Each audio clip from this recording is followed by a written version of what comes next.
No My worries. guest today is Nick Holtvluwer. He is the principal of Mammoth Heights Elementary School in Parker, Colorado. Nick taught for 6 years in first, second, and third grade in Tampa, Florida, before earning his master's degree in educational leadership from the University of South Florida. Soon after earning his master's degree, he moved within the district to another elementary school where he served as assistant principal for 3 years. From there, he accepted the principal position at Woodside Elementary back in his hometown of Holland, Michigan, where he served for 3 years. He is starting his fifth year as principal at Mammoth Heights. 3 years ago, Mammoth Heights adopted the Energy Bus curriculum.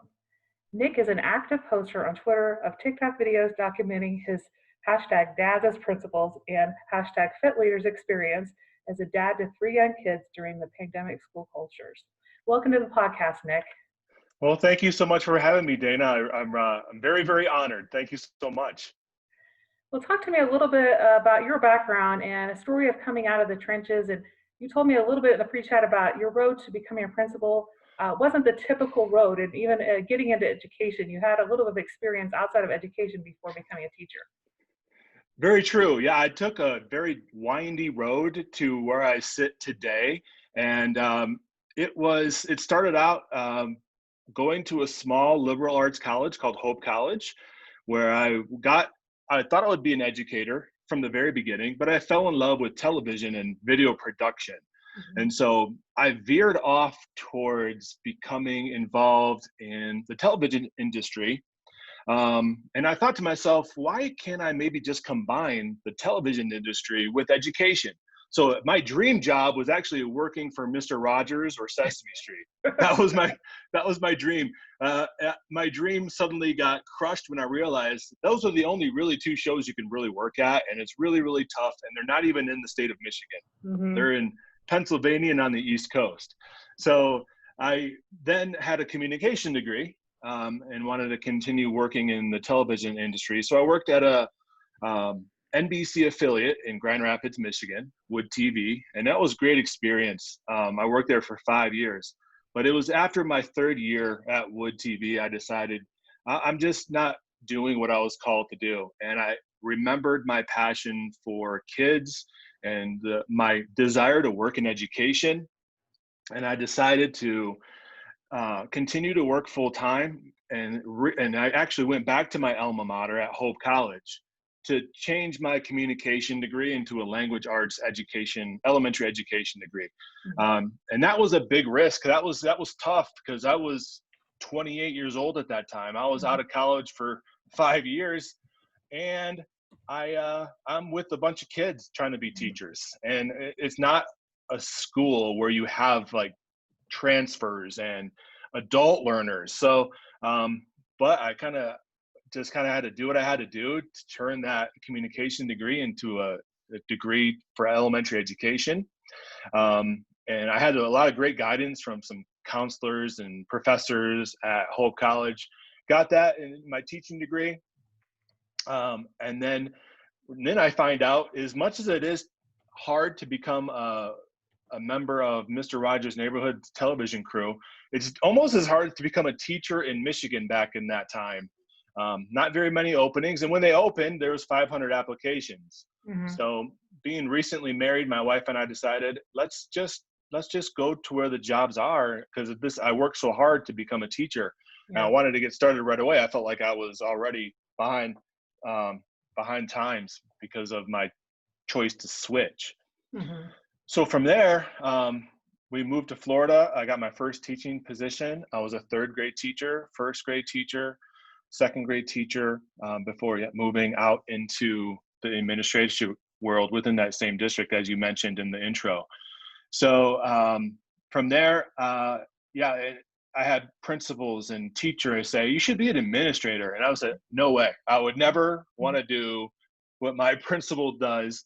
I've had amazing principals to guide me and set good examples and good models of positive leadership throughout even my teaching career. So I had those great models to lean on, but I'd never wanted to be that. Mm-hmm. But I got my master's at USF, and then decided, okay, I had a big impact on 20 to 25 kids every year.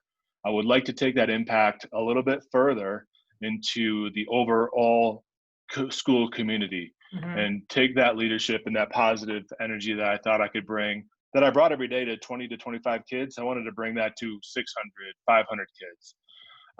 So totally a weird way to get there. And I thought I had many regrets along the way. Every step of the way, I thought I had a lot of regrets, but I learned that every experience I had, television, and really served me well in education. The things I had to do in television, like contingency plans on what happens if a sports program runs over.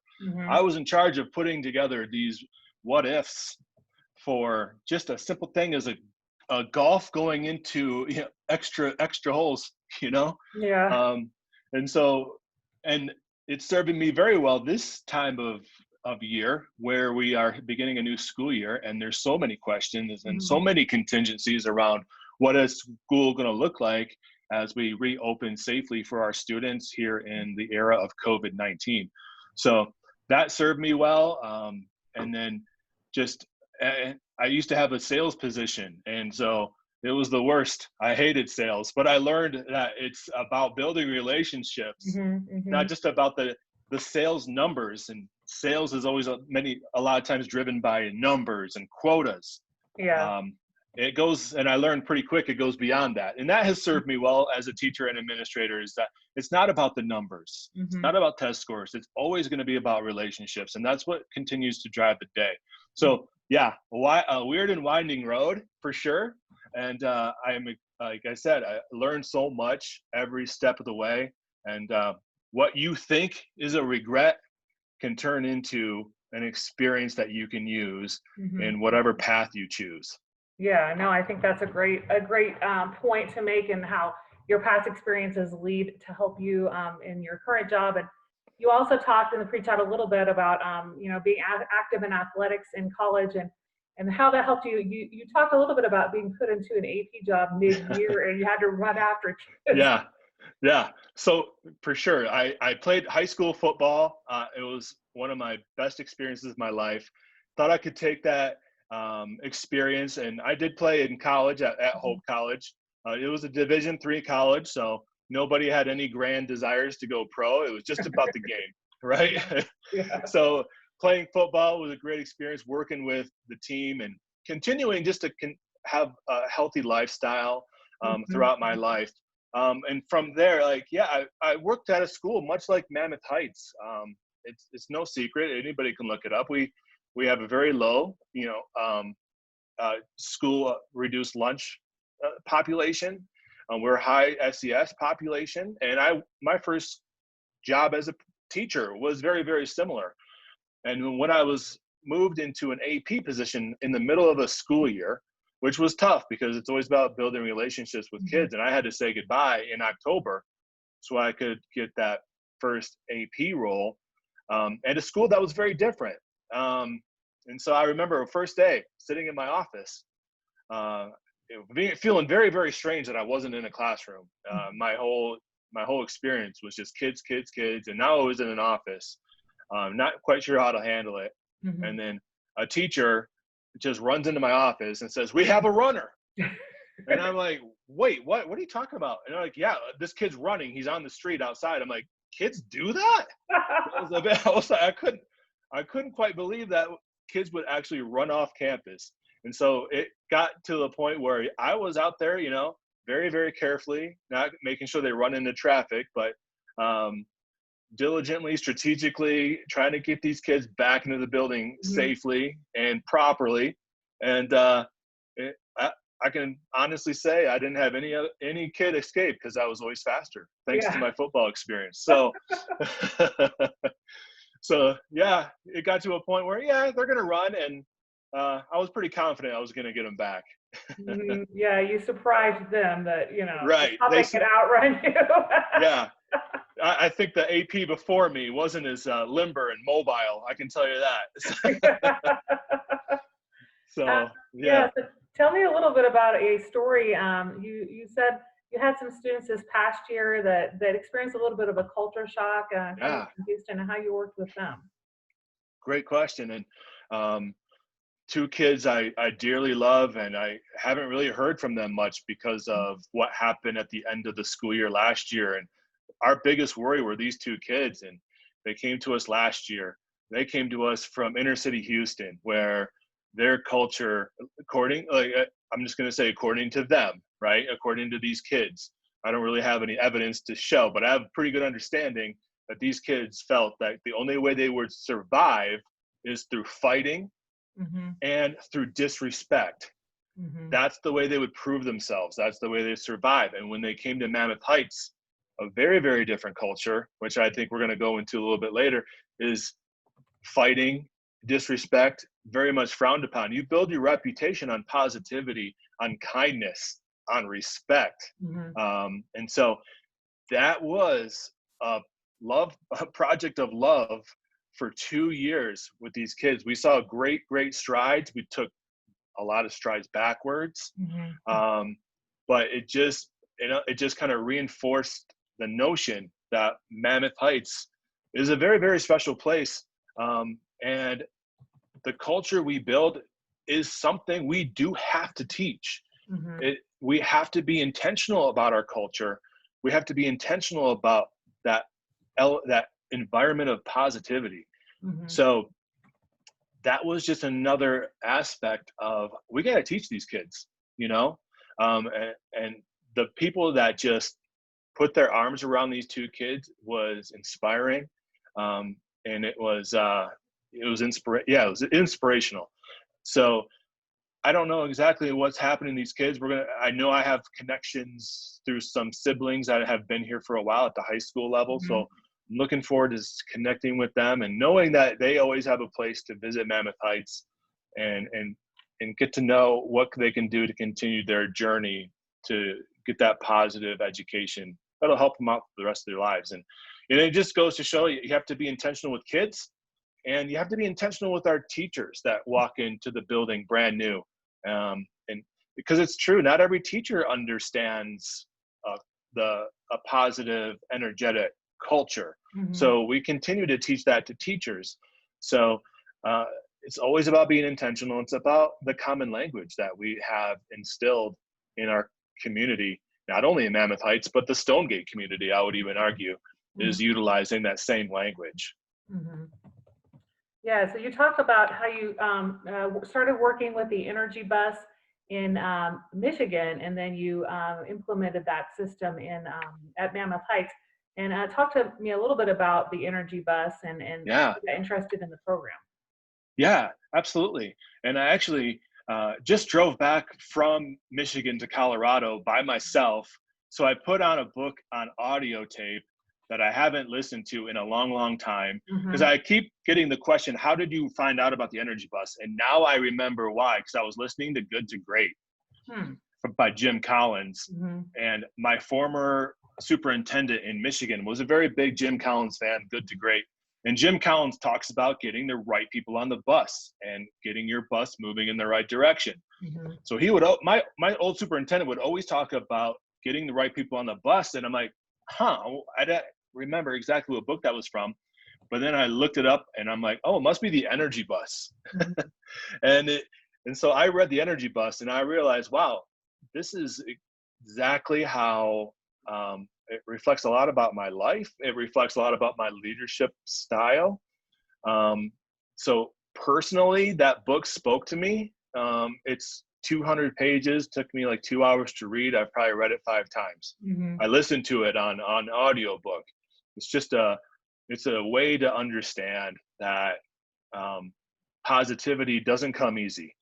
It's something you have to work on. It's like a muscle. You have to give it resistance to continue to make it build. I think that's why I'm always a big believer in physical fitness, because it's a metaphor to my positivity. It's not something that comes easy. It's something I have to put stress on. I have to test it continually. And if I don't, it tends to, I guess, what's the word? Atrophy. Yeah. It tends to shrink. So that book was a reflection on me. I just internalized it for my first time. And when I moved to Mammoth Heights Elementary, my first year as principal was like, okay, we're going to do a book study, and it's not about teaching strategies. It's not about best practices when it comes to curriculum or delivering any kind of programming. This is a book that just reflects me as who you are getting as your new leader. I just want you to understand me, but at the same time, I think you're going to take a lot from this book in terms of how to handle adversity, how to stay positive above the fray. So that book was a book study for my whole staff. And then I got to thinking, I wonder if the Energy Bus has some kind of school program that we could implement, because the teachers, I would say, 95% of them soaked it up. It was really powerful. It was really powerful for them.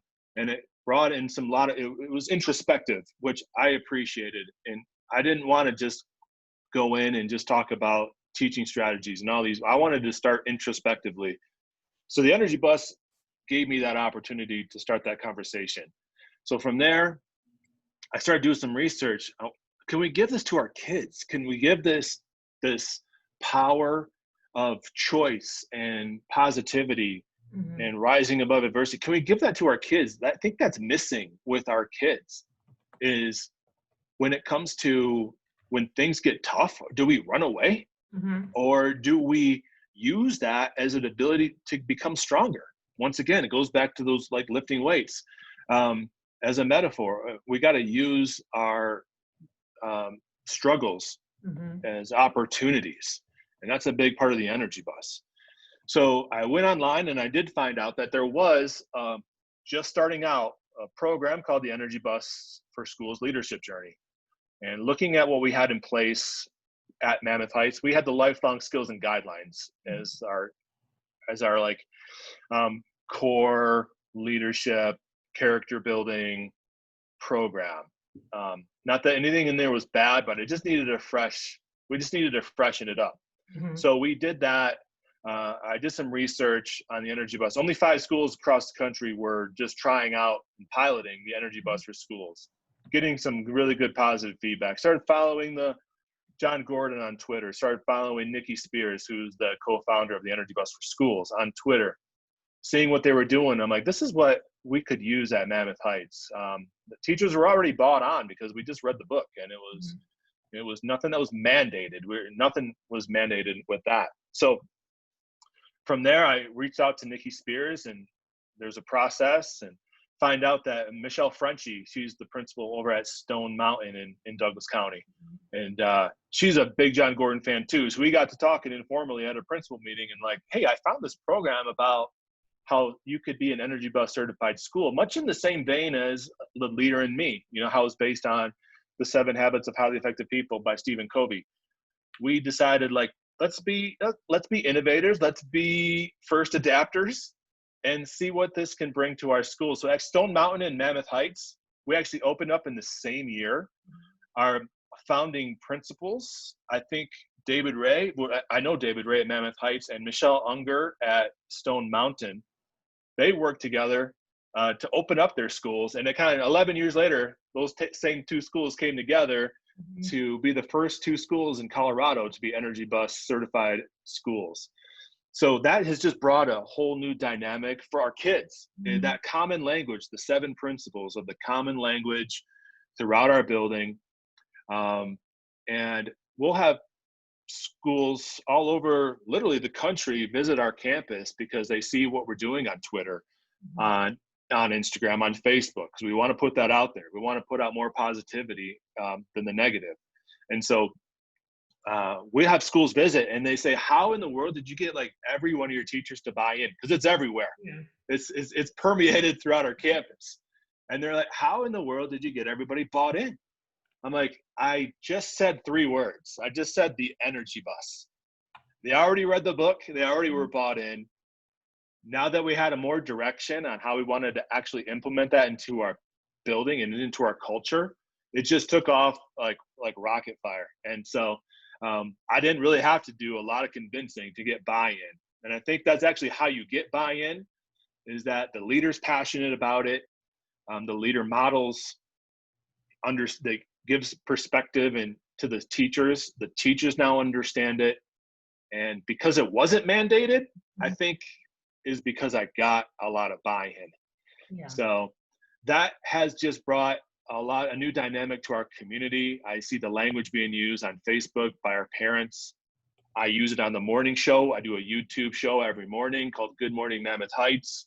That gets to every student every day.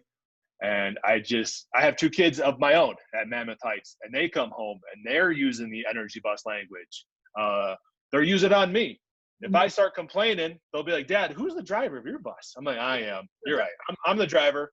I gotta take responsibility for my own actions. I can't sit and mope about it. I can't sit and complain about it.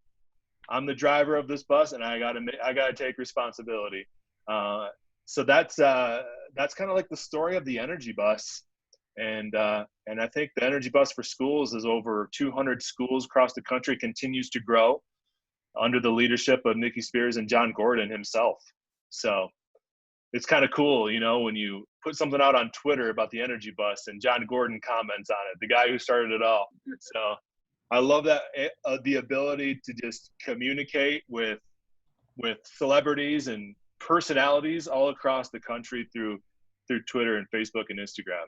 Yeah, no, and that's what's grown exponentially in the past, I think, 5 years. And a lot of these educators I'm interviewing for the podcast, I'm connecting with through Twitter. So Yeah, get to know each other that way. And it's great when there is somebody that's well known and you're following you and they're yeah, that you put on there. And you talked a little bit about you also have a PBIS program and a positive ambassador program tied in with us. Yeah. No, yes, we do. And that's something we started last year through the direction and guidance of our amazing assistant principal, Brittany Coveney. And the energy bus drove this program. And once again, we just felt like we needed to set and continue to teach our kids those set expectations, those set guidelines for what appropriate behavior looks like, right? You can have the 7 principles hanging on the wall, but when you get down to the nitty gritty, what does that look like in kid language? So Brittany and I and a team, we had a positive ambassador team that involved teachers coming through over the summer. This was 2 summers ago, or last summer, if you want to count this summer. Teachers were coming in during their summer break.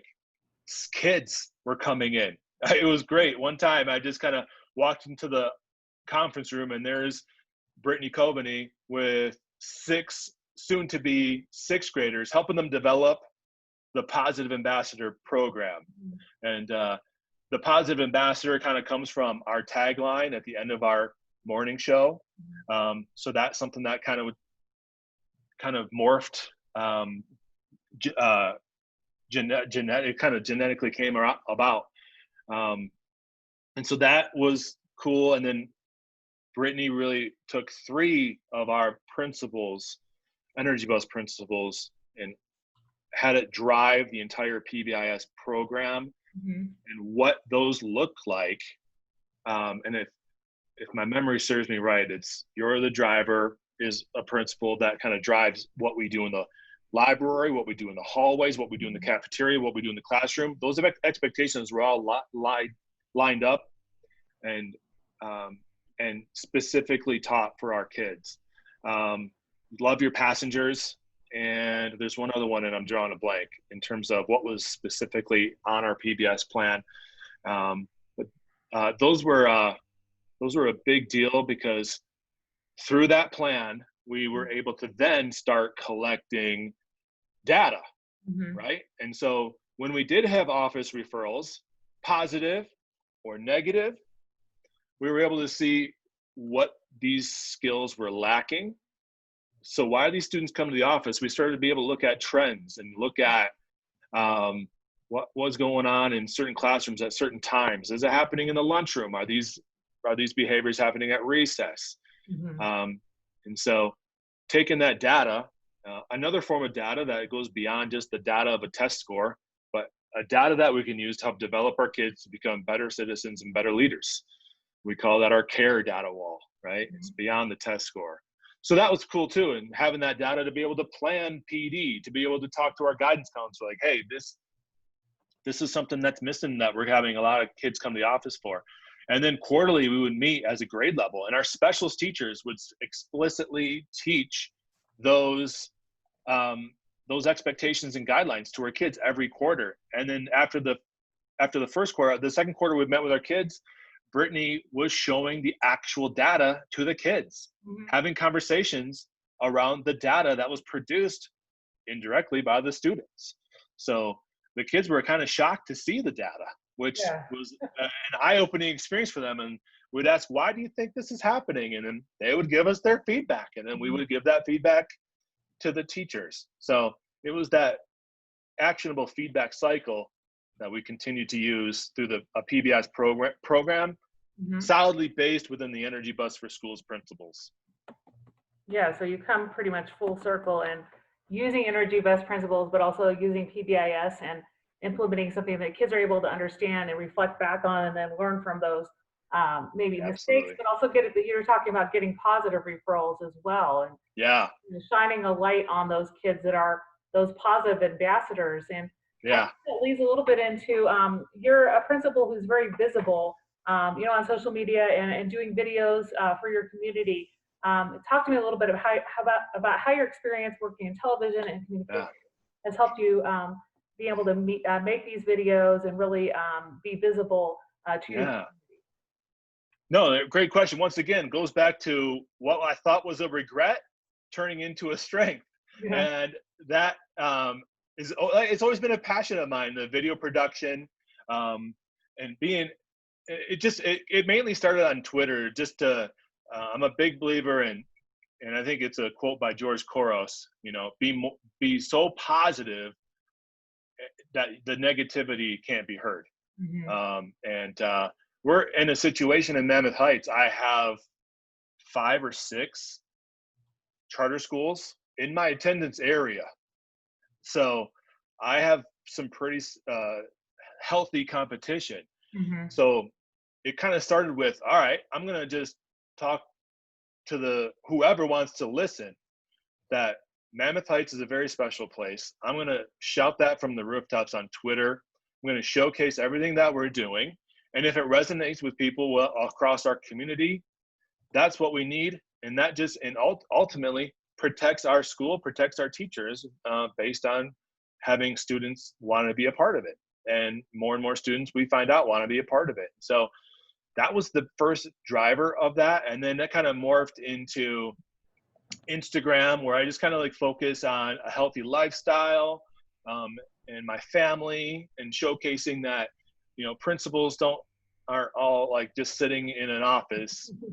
We have lives outside of school, and that Instagram was kind of my goal to show and to showcase a life of a principal that has 3 kids, that has interests that go beyond school. And then that kind of morphed into TikTok, right? Which kind of took everything I've ever done with Twitter, positivity, and my family life and my personal life, and what I want to do to be innovative and set out all the positivity about our school, or what's happening in our lives, and put that through video content that sometimes doesn't go across and doesn't go across Twitter in a way. And because I remember having thoughts, I'm like, I can't make that into a tweet. But I can make it into a TikTok because it's video. And that goes back to my background is video production and television. So I've had a blast. With all those. And it's just my ultimate goal is just to shine a big spotlight on our school. So you have to always be careful, but you got to sometimes take tiny risks and put yourself out. And the biggest risk is just putting yourself out there, right? That's the biggest risk. So it's been a lot of fun. And now there's a lot of talk about, TikTok being banned. And I see a lot of educators who are on TikTok. They're so scared that TikTok's going to get banned. And I just go back to the fact that, who am I? What am I? How am I defined? I'm a dad. I'm a principal, and I'm a friend. That defines me. TikTok doesn't. So if it goes away, a part of me that was defined by that. I'm not defined by it. So Yeah. I hope it stays. It's a lot of fun, but hey, I'd never let what we do on social media define us to the point where that's just our life Yeah. now. Yeah. So, but yeah, that's been a lot of fun, and I like it a lot more than my wife. She thinks I look ridiculous. Well, you So, seem to get a lot of likes from fellow educators, and I'm especially remembering you had that Y in that seat. and it's just it's always amazing what my first year at Mammoth Heights, I produced a video. That was my first kind of foray into marketing our school, and it was Mammoth Heights by the numbers, and it's still pretty prominent on our website. But showing the numbers that define our school, and I had 0 test scores on that video. All the numbers were a reflection of what makes Mammoth Heights great. So, for instance, one number was like 200,000, and I had kids flipping the number, so it made 200,000. And the number 200,000 was a reflection on how old our mascot is, Marty the mammoth bones that were found near Mammoth Heights. 200,000 years ago, mammoth roamed our community. So that's how old that just, it was a little insight into the history of our school, but just about 4 minutes of numbers that reflected relationships, caring, positivity, and not a lick of test scores. And at the very end, I put love MHE. And I don't know why I did that. And from that video, from that hashtag love MHE, that's been our hashtag now for 5 years. It's permeated our community like crazy, and everybody knows the hashtag love MHE. Simple, to the point, what we're really about. And I've tried to like introduce new hashtags, but love MHE just continues to dominate. So I'm like, okay, that's great. So it's kind of interesting how that comes about. So with the Y, I kind of did that TikTok as a joke. I thought it would be funny. And our teacher saw it. We're like, that's our theme this year. We're really going to focus on the Y. I'm like, I think that's it. We're going to do that. This is a perfect opportunity to focus on our why. And it all started with a silly TikTok that I was just trying to be funny. And now it's going to drive our entire theme for the year. And each teacher is going to tell their story, and we're going to tell our why and how it's connected to our story. So it's kind of cool how when you do put yourself out there, when you take risks, what can morph out of those creative situations that can then drive an entire theme for a school year is pretty neat. Yeah. It's pretty amazing, how that kind of morphed into this whole goal year. But that kind of, it's important to have that in mind, because why are we here? What is our passion with education? Yeah. So no, I think that's you're very much out there, and a lot of principals are maybe afraid to be on social media or be very active on social media. So what advice would you give to a principal who's maybe wanting to promote their school, who's maybe new to their community, and maybe wanting to turn things around with school culture? What would you give somebody like that? Yeah, I would just say, when it came to TikTok, I was very nervous at first, and I have a television background. I opened the app, I started just researching and looking at it and seeing how I could take this platform and make it something positive for educators and education. So it's something I wouldn't just dive into, dip your toe into it, start to get some courage up into what it looks like for your school, for yourself, for your personality. I would say it's not easy. I get it.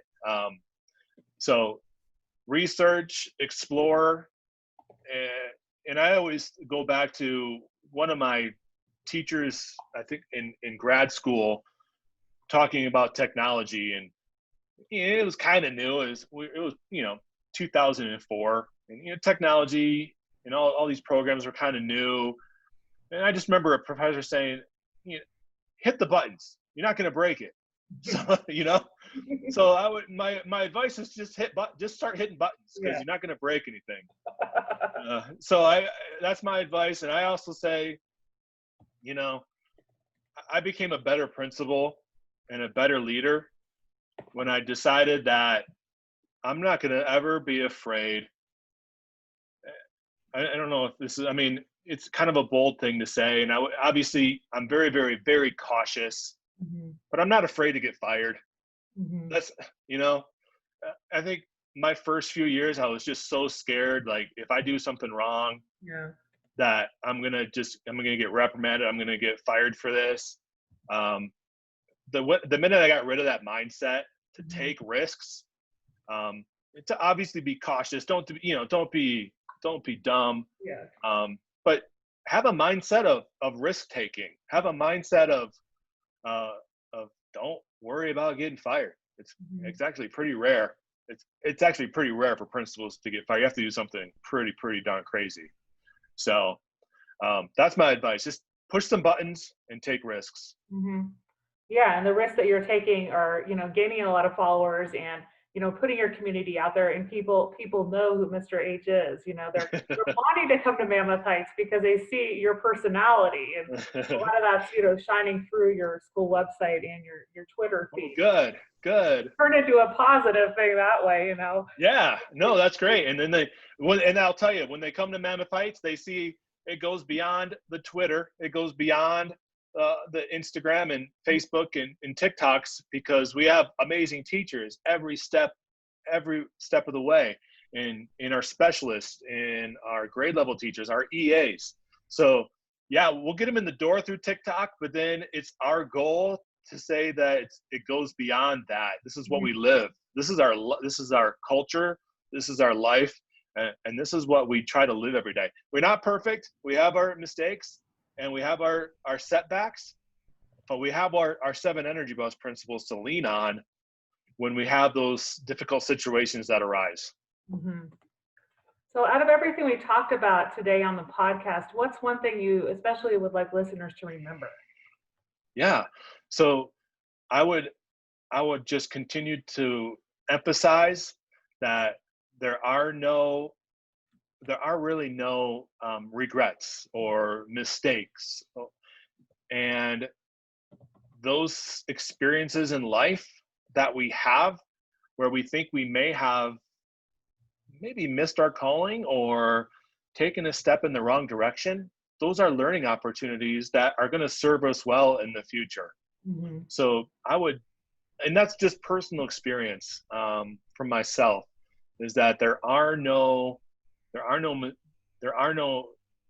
long-term mistakes if we learn from them and we use those experiences to better ourselves moving forward, and continue to just be more positive, especially in this time, especially in these situations that we find ourselves in with so much uncertainty. It's incredibly difficult to be positive. It's incredibly difficult to be courageous.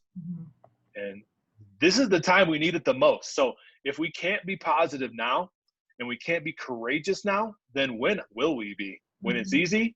And I would say that's not going to serve our kids well, that if we're only courageous when it's easy.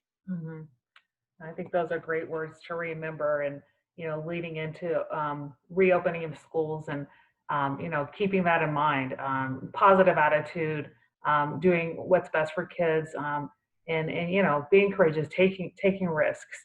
How can listeners reach you?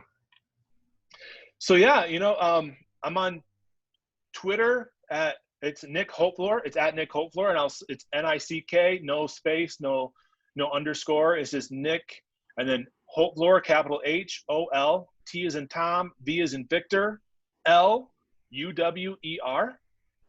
Nick Holtvluwer is the same on TikTok as well. There's not too many principals on TikTok, so go on TikTok, support the principals, support the teachers out there. And then Instagram, I think it's the same, Nick Holtvluwer. I try to keep everything the same when it comes to social media. You can also follow everything we're doing at Mammoth Heights, and that's at MHE Parker.